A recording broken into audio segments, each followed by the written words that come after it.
Igbo ndị ọma na-ege ntị ana m ekene mmasị ụnụ daalụ na ndewo biko nụ letakwa na onye na n'ụlọ ya bụ nwanne ụnụ nwoke Valentine Chukwuemeka Chukwuemeka Akụndobi Ogbuevinailugo ana masị udochie na ndụ daalụ nụ unu amalụgo ka m si eme na onye ọbụla mụ na ya nọ na na eme gịnị fawa na-eji ọnụ akọwa onwe fa kọwa ndị fa bụ wee na-asị ụmụnne m ekene mụ na ndewo daalụ nụ ndewo ya maazị biko kọwata onye Igbo. Afambo Mazi Ignatius Moto Aumonyaro from Arondi Zogo, and I've been in UK here in Windsor, Berkshire. Dewo. Moabo Chief Dr. Azoka Benson. Abumonyo Okija. Moabo the interim chair Ohaneze Ndigbo UK. Bụrụkwa President Emeritus ndị Okija UK. Bụrụkwazi onye na-ahazi ndị Nollywood n'obodo a. The President of UK Nollywood Producers Guild. Ya bụ ife dị egwu na asị na anyị nwere nwe gịnị nwe mfu maka esi akwụ ya ya bụ ife dị egwu ife anyị nwere n'ụlọ zuru ezu ana m ekene nwanne m nwoke otu unu si wee bịa mana enwe ife anyị ji wee bịa ba tata ife eji wee bịa n'oge gbasara m gịnị Ohaneze maka na Igbo wepụtala yi ka i wee jee lụfụ ozi hazie lụfụ Ohaneze na UK akwalika o mere daalụ nwanne m biko nwere ike ịkọwatalụ ndị ka ndị na-amarọ ife bụ Ohaneze kedu ife bụ Ohaneze kedu ndị bụ Ohaneze Ohaneze bụ ndị Igbo onye ọbụla bụ onye Igbo bụ Ohaneze bụ ọha bịawezie eze asụsụ Igbo ịmara asụsụ Igbo ịmara asụsụ Igbo asịghị ọha na eze so anyị nwa bụ ndị nọ na UK bụ Ohaneze ndị Igbo na UK ndị nọkwa na Naịjirịa bụkwa nke Ohaneze ndị Igbo n'ala Igbo ọgwụ ka etu mmesi kọwa ya mana onye Igbo ọbụla bụ onye ọha na eze daalụ ikwetara na nke a bụ nwanne Igbo ọ kọwara ya onwe that is ndị ọcha onwe ihe na-awe kọrọ onye ọcha ọ sịghị cure AD called era demonstrandum that is all defined very well ọha na eze because in any society a ga-enwere gịnị the people when did the people họpụtara ọ ihe o menere Ohaneze ọ kọrọ ya well mbụ nwanne nwoke kedu ndị bụ ọha kedu ndị bụ eze ndị bụ ọha nọ onye ahọpụta ha onye ọha ahọpụta ha wụ ọha nọ n'ọha ndị bụ eze bụ ndị ọha mere gịnị họpụta am I right? Yes. Daalụ ekene mụrụ nne maka na enwe ọchịchị eji wee na-ajụ ihe anụ maka kedu ndị bụ ọha kedu ndị bụ eze ekwere m wee ghọta n'ala Igbo na ebe niile na a na-enwe eze na-achị obodo eze na-achị obodo a ka ndị Igbo wepụtalụ si na ha ga-ewepụta na UK a wee rọpụta gị enwere afọ a na-etu gị ka agwara ndị Igbo afọ a na-etu gị mụnwa bụ ọbata Ifeadị ụlọ anụghị ya n'ọbata gị na-eme Ifeadị nnukwu afa ya bụ nwanne anyị nwoke nọọ ife ndị Igbo ji wee mee gịnị nechaa ya wee sie patakere bịa doziela anyị ife na-eme na gịnị na Ohaneze o wee batakwanụ ife wee mee gịnị ife wee na-echeka wee na-asị gị nwanne m nwoke biko kọwatala anyị ife eji wee nye gị interim president Ohaneze na UK. Nwanne m nwoke anọ m maka na etu ife si dị anyị na-agba mbọ maka ọdịmma ndị Igbo ọrụ erika onye pụta ọ na-arụ ebe o si ọ nọ na-arụ ma ụmụnwa na-arụ a wee na-akpọ oku si na o nwere election emere na November last year na ya bụ election na ife emebiri ife wee mebie na election ahụ ya bụ ife na-achọ ka edozie ya ma ndị kwe na ndị ekwerọ mana anyị niile bụ nwanne ọnụrụ ube nwanne agba n'ọsọ ya bụ ife melụ m ji wee jee mitin akpọrọ sị ka m bịa ka nsoro wee dozie ife ahụ na-ese okwu ahụ na-ese m maka na edozikwa okwu anyị niile abịakwa nọdụkwa ka ofu mana etu ife si dị anyị ama arapụ na ama eji maka na atụrụ ụfọdụ ahụ ugbuo onwe anyị na mmiri anụ ifugo na ife emebi amasị oke na ife nwa mebi bụ na otego mebibe anyị arapụzie ya anya mebilizie gabazie maka na ife ụfọdụ na-ekwu na-asị kedu ebe unu nọ mgbe ife mebibụrụ mana fa kwetara na ife emebiri ma ọ bụ na fa si na ife emebirọ denu ke nwere ife anyị na-edozinu na ha kweta na ife emebibugo mana ọ kere ebe ndị mmadụ nọ mgbe ya bụ ife mebi anyị wee sị ya gịnị na anyị chọzi ka edozie ya bụ ife mebi ka ọ dịzie mma gabazie. Daalụ. Maazị ya bụ ife na ama m na ịnọkwa n'ebe a ekwu ozi onu ndị mmadụ ndị rọpụtara nwanne anyị nwoke ya bịa dozie ife ọ ka o si wee mee. O nweghị ihe ọzọ ọ ga-etinye n'ime na awụ ka o siri mee mgbe ndị mmadụ nyụrụ nsị n'ụlọ fada maka ebe nshi ọ na-awụ ime asị nyụọ na nsị na be fada elekshọn aha ihe a kpọrọ elekshọn Ohaneze elekshọn nke Nọvemba ihe ndị ọcha na-akpọ abomination. Having said that, iji from ebe nwanne nwoke kwụsịrị na ihe mebiri, aga m ebido from saying that no onweghị onye Igbo ọbụla nọ n'obodo a na-awụ fault ya anyị ncha niile contribute to ihe a mebiri onye o ji dị mkpa na ebido doziwe maka ihe njisi na onye ọ na dị involve na ihe mebiri ụna ọ na onye ọ na tinyere anya tinye interest ya na-abịa ahụ ihe na-eme n'Ohaneze tinsi aka mebighị mana a hapụrụ ihe o wee mebichecha before onye ọ na-akụja nkụja ahụ akụjaziri okenye nọ n'ime dị ka anyị nwa wee sị mba na a ga-ama ka ị ga-esi were maka ihe awụ ọgụ ụmụnne na ụmụnna. And I know in diaspora we can't live like that. Our survival here is our unity.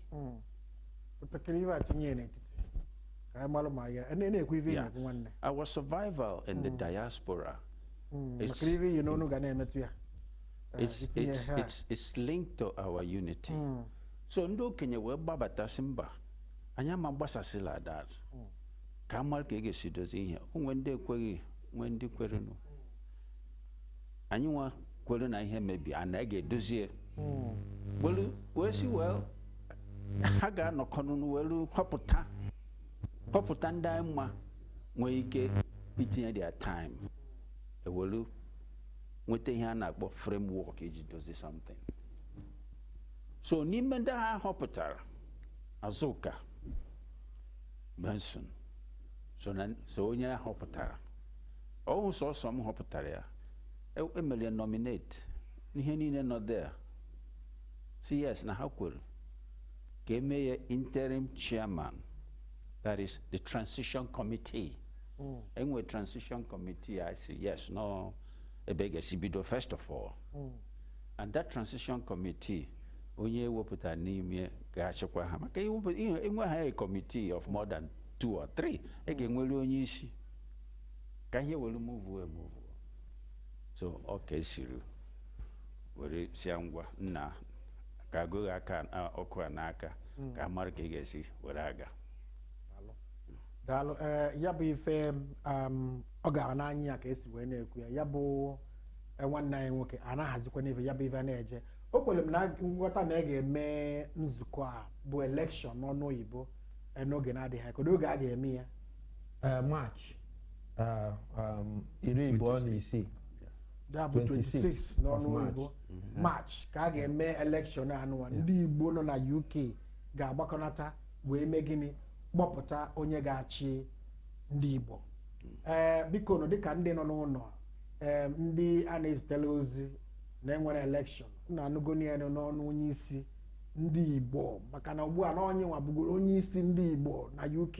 enwere ugbu a na ọnya nwa ka anyị na ya nọ ebe a na ụnụ anụgo n'ọnụ ya ka o si ya n'ọnụ ya wee dapụta n'ọnụ na gịnị belụ ka mkpọ ya n'ọnụ oyibo 26 of March ka a ga-enwe gịnị ka a ga-enwe ya bụ elekshọn na mbọsị afọ ka ndị Igbo ga-apụta nya nwe na onwe ya weluzie ọchịchị wee nye onye ga-achị anyị na UK n'ọka o si wee dị maka na a na-ekwu ya mgbe ọ dịzị ka ọ bụ ya bụ ife adabasịrị mana ọ na-anogo n'ọnụ onye isi na ya bụ ife nụkwa n'ọnụ ndị onye solu wee rọpụta ya bụ nwanne anyị nwoke si ya biko ya jidola anyị ọkụ anụwa na ọkụ anụ ya ekwekwana ka ọ narị ya mana o jikwana ya ọfụma ọkụ afọ oge welukwu ya wee mee gịnị nye onye agha arọpụta ga-achị ndị Igbo ya bụ Maachị bụ na month na-abịa abịa ọ bụrụ ka o si wee jee ya bụ ife dị egwu mgbe na-asụ unu biko nụ n'oge elugo oge a ga-eji wee mee gịnị kwunite n'ebe ọ bụla anyị nọ wee bịa nụ kwado Ọhaneze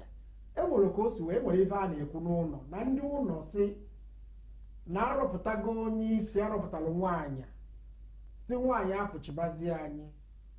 unu ekwela ekwe biko na ụdị ya mba mmụọ na mmadụ na-ekwe n'aka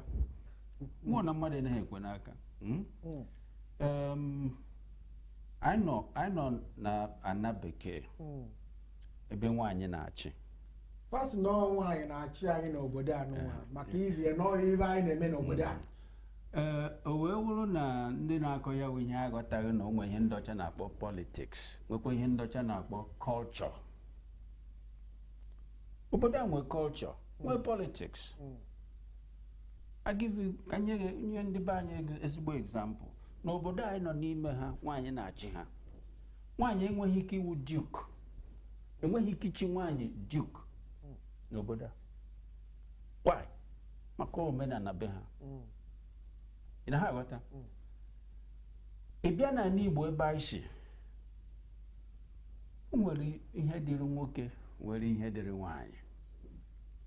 esi ma n'Igbo ejekọtabeghị na n'Igbo nụ na nwaanyị wee eze obodo a eze vileji a ọgwụ na anaghị asọpụrụ nwaanyị kama ya anaghị edu nwaanyị ka o jee meghe ụzọ onye n'ụlọ na-eje emeghe ụzọ ị na-aghọta ihe ọ na nwere osere so na be anyị ebe anyị si anyị hụrụ na amụ anyị ahụ na onweghị ejekọtago m na n'Igbo niile ejekọtabeghị mbata asị na ọnwa anyị wụ onye isi this village or onye isi ụmụnna. As a matter of fact, I can even go further. Ejekọtabeghị na n'Igbo hụ ebe nwoke na nwaanyị na-eme committee unless ebe a mụrụ nwa akwụkwọ ha meeting o ebe a na-akwa ozu o ebe a na-anụ nwaanyị ceremony, that is festival. Mana olu ha na nke idokwa obodo ikpokwa obodo nwoke nwere ihe a nke iche nwaanyị nwere nke iche. Adị m happy na ejuru ajụjụ a because all the better na touchiri ebe troubles bido because onye nọ nkịta ndị amaghị nọ na enwere election ha ga-amaghị kedu ihe kọsụrụ eji enwe election on the 30th of 26th of March. So all the better na ebido ebe mmiri si bụ opi ụgbọgụrụ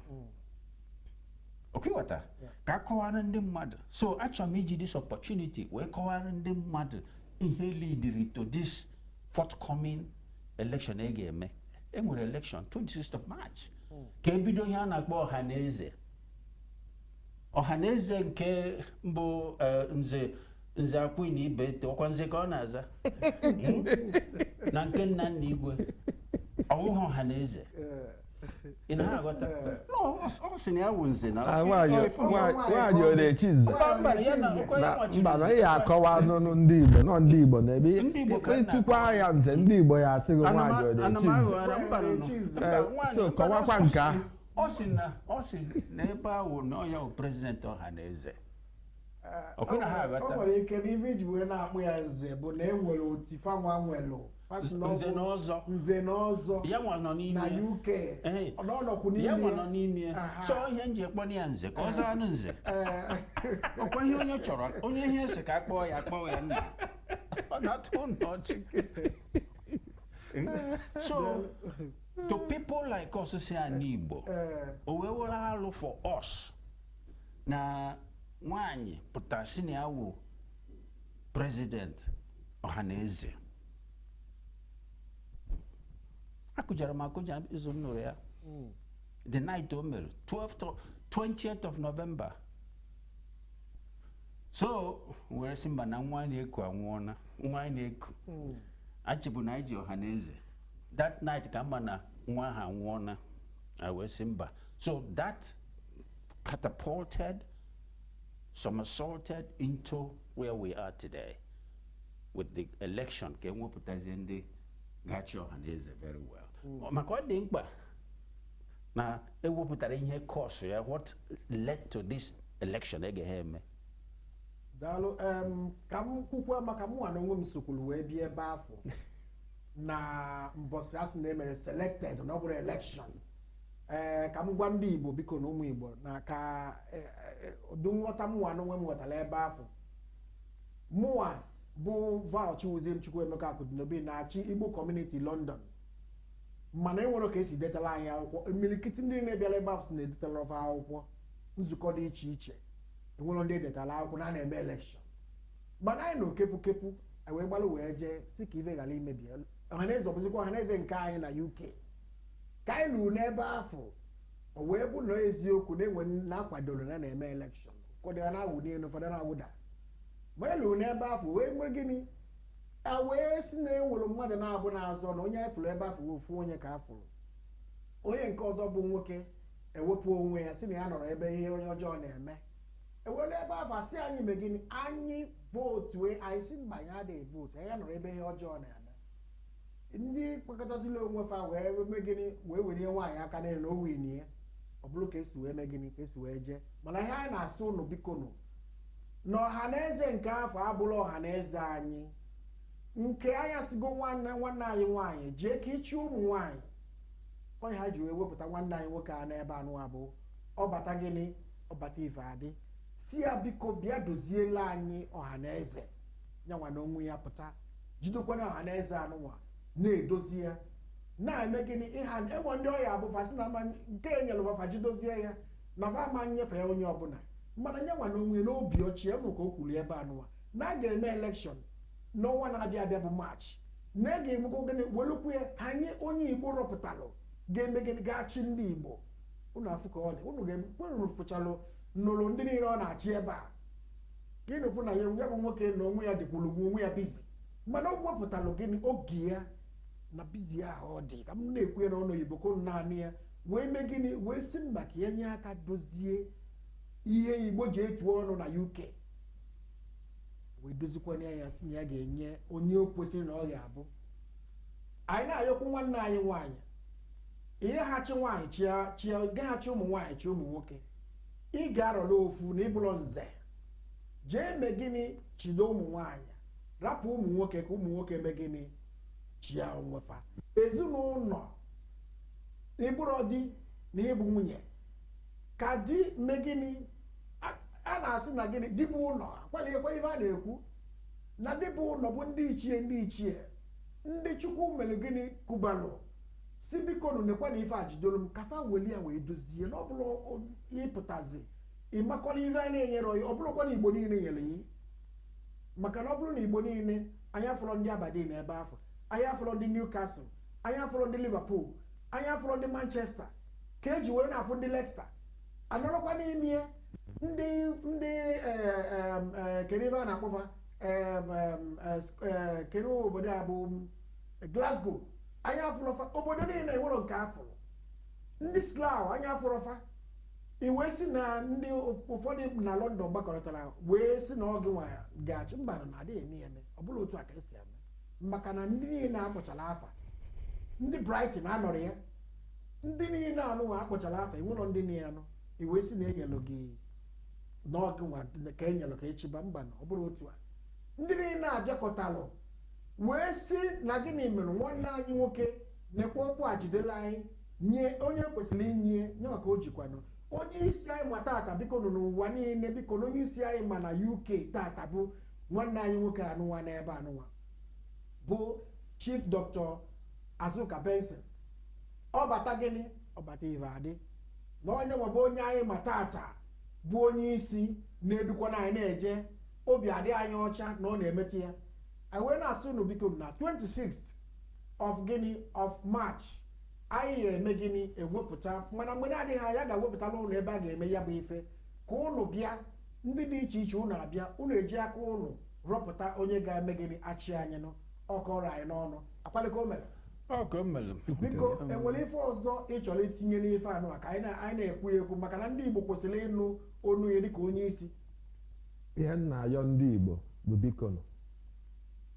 ka anyị hapụ ife tarụ n'abalị ya bụrụzi anwụ o ruo n'oge anyị ga-abịa zukọta dịka ụmụnne wee dozie ife na-esere anyị ọ bụrụ ife ọbụla na-asị na anyị ekwerọ na anyị ekwerọ anọdụzie mebezie ya ka anyị bịa kọnata elekshọn a akwado ka anyị dozie obodo dozie omenala anyị gaba n'iru o nwere onye ọ na-anụ ọkụ n'obi ịchị ọchịchị inyerụ ndị Igbo aka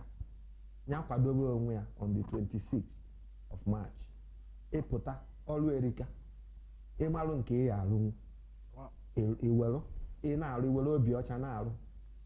enwere a n'ife ọbụla ndị mmadụ ma n'ihe emenwu ha ga na-akpọ gị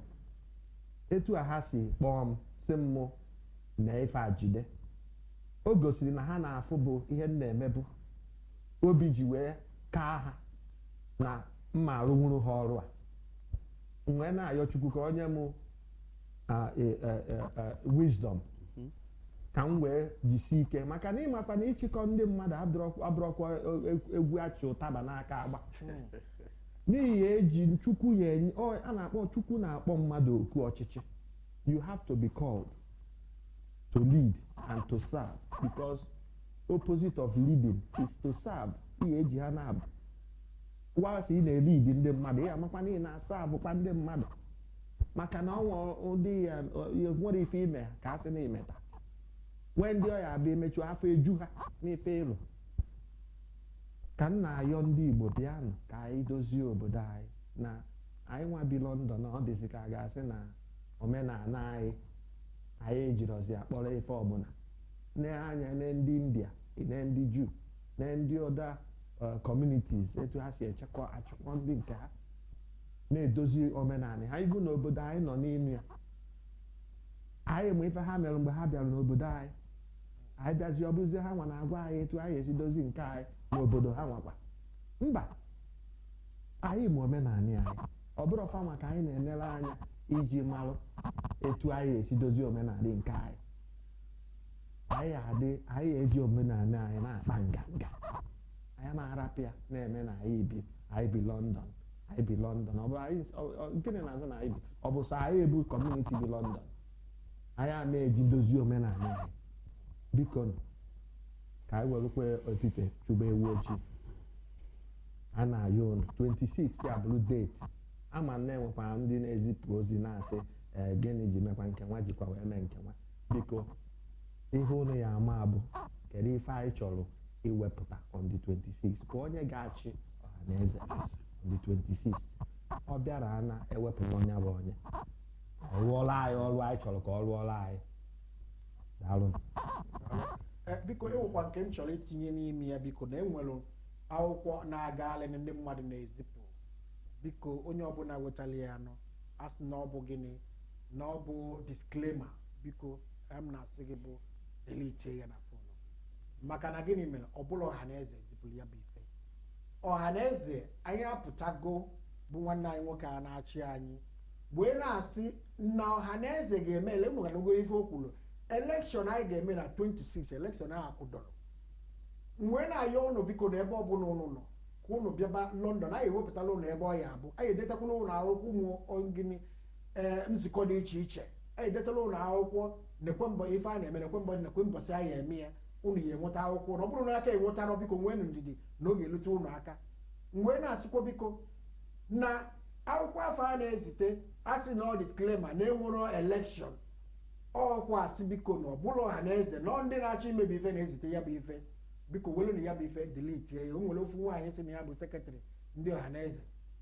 biko nwanne m nwoke onye bụ sekretarị ndị Ohaneze gịnị bụ ahịa sekretarị ndị Ohaneze UK bụ Dr. Bennett Onwuzurike na-abụ sekretarị nke anyị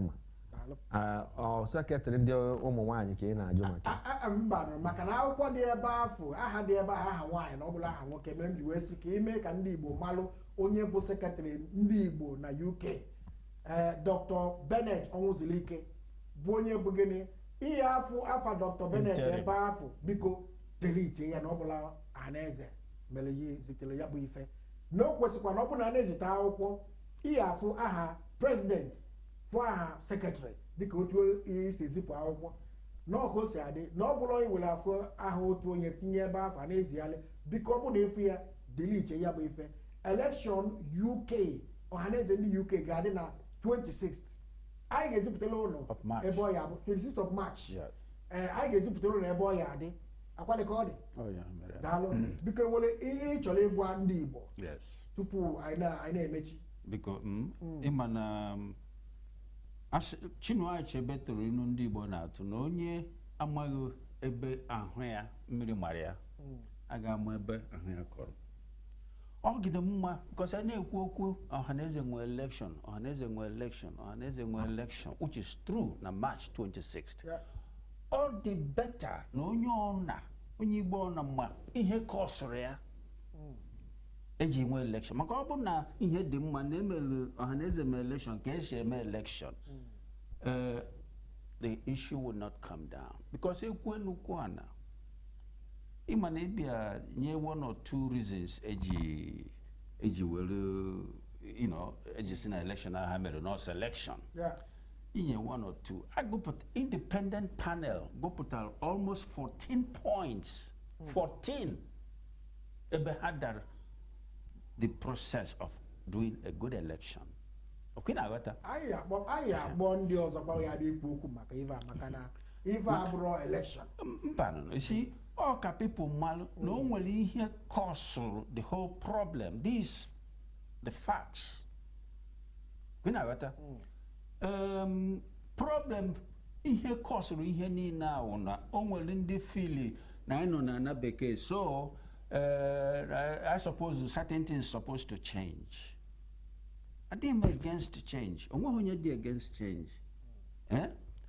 Kama ihe na-agwa ndị be anyị wụ ị ga-eme assimilate people's culture. Be careful they don't swallow you. You don't get your own assimilated. Maka ihe kọsụrụ ihe niile. Onwe ndị pụta na sị say hapụzie ihe after all no nwaanyị na-achị ha. Another person mapụta si onye wo vice president America no nwaanyị. Mbanụ ya cause the problem. So ihe na ayọ ndị be anyị ka ha ghọta na o nwere certain things nna anyị ahụ hapụrụ anyị n'aka. O nwere certain things needed changing. Like o nwere mgbe a na-egbu amụọ ejima egbuo. Nke ahụ ọwụ mmadụ gwara ya na ọ dị njọ anyị akwụsịghị ya mana nke na nwaanyị ga-apụta si na president after all akwa nwaanyị head of this state this nation I know na UK so kedu ihe dị na ya ọ nze akwenu ka nụ ya n'ọnụ si after all ọ kwesị ka onye ọ na-aza si ebute ọjị ya chọọ ya ọ bụ na ya chọọ nwoke ya enye ebute na ọjị asọrọ nwaanyị n'ọhịa ama na isi na nne bụ Okija a na-asọrọ nwaanyị ọjị so ụmụ ihe niile ahụ the point kọsụrụ ihe because ọ na-adị mma na people ghọtara ihe kọsụrụ ihe niile ọ ya ka eji hapụ nwanne m nwoke a nnukwu ọrụ ka o nwere ọ dịghị izi ka a mara ka e esi dozie ihe niile and e ga-edozi ya n'ike Chineke ihe nna ayọkwa ụmụ nwoke ka nọtọ with Nze Akwene na Ndigbo Ohaneze nke ha ndị be anyị si na ike onye ọwụ na ihe kwụ ya n'azụ ụmụ nwoke nọ na grupu ka na-abatabeghị na Ohaneze ka nna agwa ka nna atụfere okwu a maka president nke mbụ Akwene senior president Ohaneze ụdị ndị ahụ ka ọ na-ewu n'anya hụ na ha nọ n'azụ ọ na-eklem na ewe Ohaneze ụmụ nwoke ndị ahụ ka nna ayọ ha chekwe n'ihe eche ha meela anyị ebere culture anyị na-anazi ana. I'm sure you mentioned what you gị nwekwutere maka ndị India ma ndị Pakistani na kedu ihe ha ji eme better na diaspora onwe ihe dịka culture. If you want to destroy a man, destroy his culture. That's what the ndị ọcha mere in America. Gawe na-eche an American black ụdị oji ka gị mana isi white ka ọ na-eche ihe brain ihe dị ya n'ihe ahụ dịka nke ndị ọcha maka onwe ha omenala afụrụ onye ojii enyi bi ọsị gị na onye ahụ black African. Yes. Ịnere anyị fụkwa na ihe a sokwa na etu ndị Eshia ji jisi ike na ịma nni ha nni ha bụ ije restaurant ọ bụrụ favorite like niile eri tikka masala na curry na ngwongwo na ngwongwo Chinese ha eme nke fa daba ha anyị nwa m nke a ebupụta ụfọdụ asị ọ na-esighị isi na-emebisi ife. Mgbe m bịara obodo a ihe ndị ọcha ji akọ anyị ọnụ students abịa sị gị do you eat curry? Isi ya yes. But ndị gịnị ndị India nwe curry ma Pakistanis nwe curry mee gịnị na-eyi efe ha na-eri curry ha. Today na-eri curry na be Queen na Buckingham Palace. You see, a study I did many years ago where it was proved that the success of a child is related to the culture. I may study na UK here. We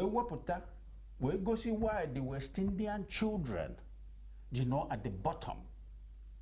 The most successful Chinese, Indians, Japanese, Umuhana school. These are the most successful. Then in Africa, good news for Nigeria and Ndigbo. Makagini culture. And what you put that now, the stronger the culture, the more successful the kids are.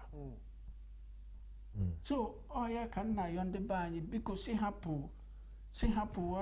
osemokwu a n'anya the consequences ịma ọ nwegokwa ndị nọbụkwa wete onye kpọrọ afịa mechaa dịka ofo na ha n'anya ha wee jisikwa ike wee pụtabakwa wee bịa banye ebe ha kwesịrị ịnọ n'ọzọ ndị ọzọ ka na-esi ọnwụ na ha aka n'ebe ha nọ ka a na-ayọ ha n'ebe anya bụ ife anya ka anyị bịa nọdụ nọkọ ọnụ anyị ka nwee time iji dozie obodo until 26 ya onwe ọrụ onye ọ chọrọ ịbịarụ na Ohaneze anyị ama eji maka na na-epụtabero up to today ma tomorrow si na ime asoziri onye bụ ọrụ ị ka nwee time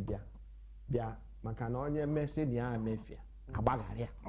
ime ajizi ime atụfuzie nwanne gị si maka na ọ kwere ọbụ apụta na ime ekwezi ọnwa onye si na ya ebe ahụ ọ nọ n'ofoni ya n'anya na ife emere na emetara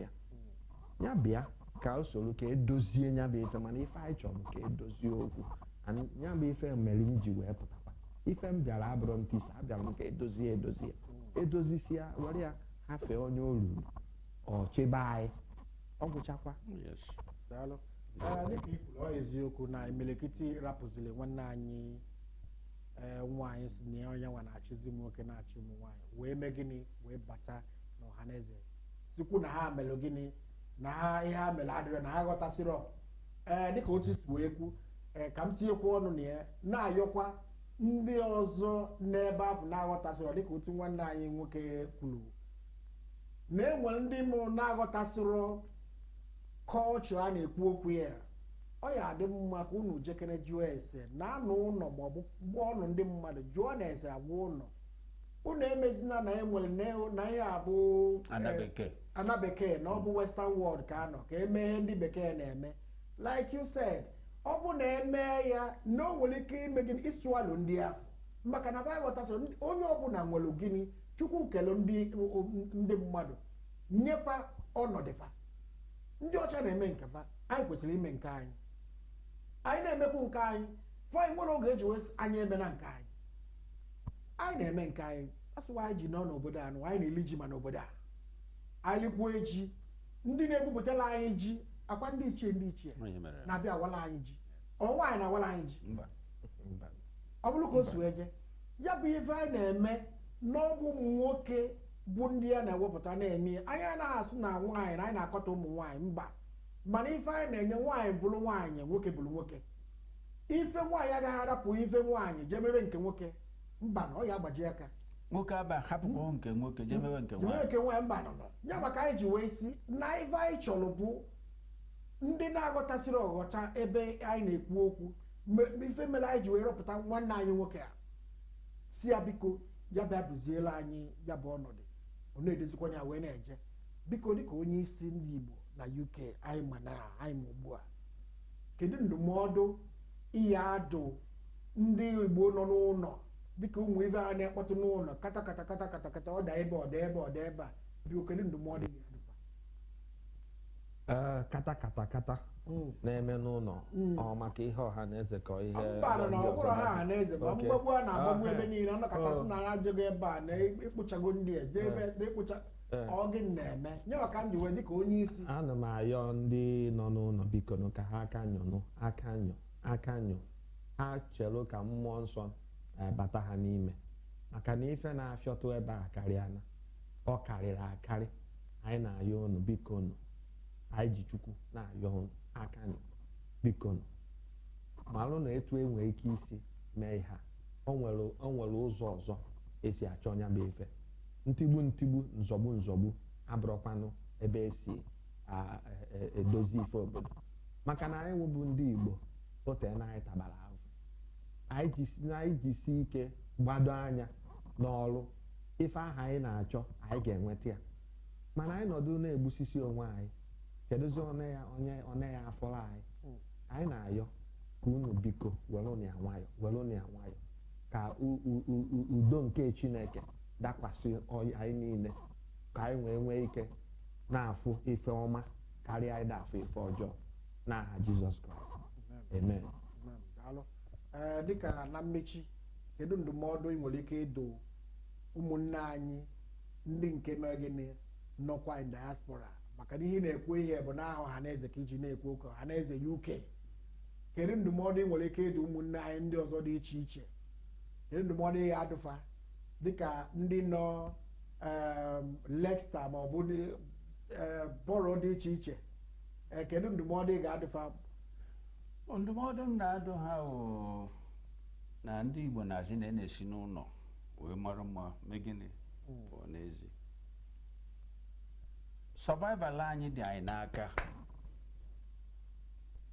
our survival dị anyị n'aka ị na-aghọta o nwere ihe ndị ọcha na-akpọ logic ndị Igbo na logic unu ihe na ihe enyere m aka mara ihe logic pụtara n'onu Igbo ọ na-atụ n'ọchị isi our survival ma ọnwụ anyị ma ndụ anyị dị anyị n'aka onye ọzọ ga-enye anyị life ọ mụ na gị na yanwa everybody ma ndị nọ na Leicester anyị nwa ka our survival dị n'aka o nweghị onye ọzọ so ịmarụ na ọnwụ na ndụ dị gị n'aka well ọ baghị uru ije na-agwakwa gị ihe ihe eme nnọọ anyị ka ọ dị n'aka okwuchasọ ihe m ga-ekwu ya bụ ife ị na-ekwuwe bụ na survival Ohaneze na anyị nwa ka ọ dị n'aka anyị ka ọ dị n'aka anyị ka ọ dị n'aka ọ bụrụ ife ọ ya abịa ịpụta na-asị ụnụ anyị onye ka ị na-atụ ụta nkerụ nke gị nwa na-asị kere ebe ụnụ nọ mgbe ife mebi gị nwa kere ebe gị nwa nọ kere ebe gị nwa nọ kedu nke ị merụ so abịa n'idebe ahụ na ị nwere special right ịbịazi na-eblem ndị ọzọ na-asị oge nke nwa kedu ihe ụnụ mere gị nwa kedu ife gị nwa mere so ọ bụrụ na enwere ife emetarọ iso so kịta ka anyị bịazi ka edozie ya anyị a na-atụ anya ka isoro kwapụta ka edozie ya bụ ife maka ọrụ nwee ndị ọ na-aka mma ha nọdụbe ha especially ndị phone gathering sọsọ na phone ka ọ na-aka ha mma ha pịsị ya ma mbọsị agha akpọ oku ma afụfa mbọsị agha eme meeting isi ya ngwa bịazie ka edozie ife ọchị na ya n'ọrụ ọ ma apụtazi ngị nwapụtazi ya apụta na-achọ ka idozie ya ọnọdụ ebe ọ nọ na-asị gị mgbe ife mebi ahụ gara aga na ahụ nkewa kedu ihe unu mere asị ifu na ọsọ gị nwa ka ọ dịrị idozi ihe na-emebi daalụ nwanne m ikwuche ya bụ okwu biko na ụmụnne m ọ ka ọrụ anyị n'ọnụ tata na gịnị melụ anyị apụtalụ wee gwa ụnụ na Ohaneze anwụrụ anwụ na UK maka na enwere nwanne anyị nwoke ifunu na afụgazi na-agali ebe niile si na alụ melụ na gịnị na UK ya bụ nwanne anyị nwoke bụ Anedo bụ Prince Okwu-Inwosu si na alụ melụ na gịnị na UK mgbe na-asụ ụnụ alụ afọ melụ nụ ka gịnị ka anyị rọpụtara nwanne anyị nwoke nye nwa na-elidikwa na ime gịnị idozi ya bụ ife na ọ bụrụzi alụ ka anyị na-anọzi na ife anọzi ihe ọma na ugbu a na gịnị mere na ife adịgo na UK na anyị nwere ọzi gịnị ife bụ alụ agafego anyị n'azụ mgbe na-asụ nụ daalụ on 26th anyị ga-ezitele 26th of March anyị ga-ezitele ụnụ akwụkwọ gwakwara ụnụ ebe a na-eme ya bụ elekshọn ka ụnụ bịa rọpụta onye Enugu akwalịa Enugu ga-eme gịnị ga-achị ụmụ Igbo na gịnị na UK ọkọra ka a na-ewepụta izu ahụ the whole officers the whole officers ka a na-ahụ mana etu esi atụ anya bụ na onye ọbụla kpọrọ onwe ya onye Enugu dị entitled ịpụta zọ ya bụ ọchịchị ihe a bụrụkwa ọchịchị apụkasị na ndị nzukọ ndị Enugu ewepụtagoro anyị onye ga-achị maka na ndị Enugu ka olu ihe a na-ekwu obo onye ọbụla ọ na-anụ ọkụ n'obi bụ onye Enugu nwere ife niile ekwesịrị iji wee na-ahazi obodo nwee ike iji wee chinya bụ ọchịchị ọfụma ya wepụta onwe ya ma ọ bụ ya gwa ndị mmadụ ka ewepụta ya o ruo mbọsị ahụ ndị Ohaneze nene ndị ewepụtara from ndị Enugu anyị esi ebe ahụ ọrụ onye ga-achị anyị ka o doo anya na ọ bụrụ na ndị Enugu ahọpụtago onye ga-achị Ohaneze na ndị Enugu ka olu mba ndị Enugu ọ bụrụ na ị bụ onye Enugu na ị chọrọ ịchị pụta ịbịazie mbọsị ahụ ndị Ohaneze ahọpụtazie n'ime ndị Enugu na-azọ m onye ga-achị ọ ka o si wee dị biko na ụmụnne m mgbe na-asị Udochukwu chia na ndụ nọ lụtakwa na onye unu anụ ya bụ nwanne unu nwoke Valentine Chiwuzie Chukwuemeka ndewo wow